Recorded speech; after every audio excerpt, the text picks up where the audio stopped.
Bacchus. Who is Bacchus? Bacchus was essentially a copy of the Greek god Dionysus. He was the god of agriculture and wine and the son of Jupiter, Zeus in Greek mythology. He wandered the earth, showing people how to grow vines and process the grapes for wine. Origins. Bacchus is often confused with Dionysus.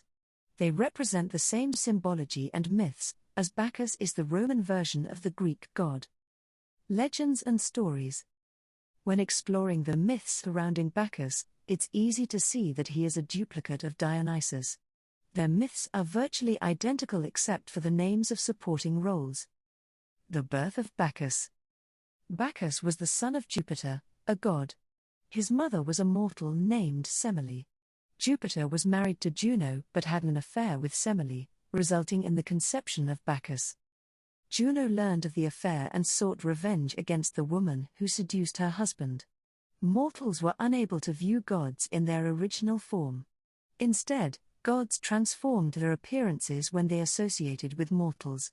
Knowing very well of this, Juno tricked Semele into seeing Jupiter in his true form, and she was burned up by seeing him in his divine form. She had not yet given birth to Bacchus, so Jupiter sewed the baby to his thigh and carried him until he was ready to be born. Bacchus and wine.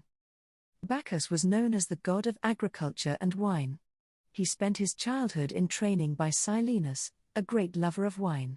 After his training was complete, he chose to share his knowledge with the masses and traveled the world teaching others how to grow the necessary components and turn them into wine. He did this until he took his place at Olympus. Appearance. There are many statues and painted works of art dedicated to Bacchus. He is usually shown as a middle-aged man with a beard and a full head of hair that's been crowned with an intricate headpiece filled with grapes and vines. He is also often shown with a glass of wine, presumably made by him. Symbology. Bacchus is most often associated with wine and vines. It is uncommon to see him pictured without them. Another symbol for the god is his staff, which was topped with a pine cone.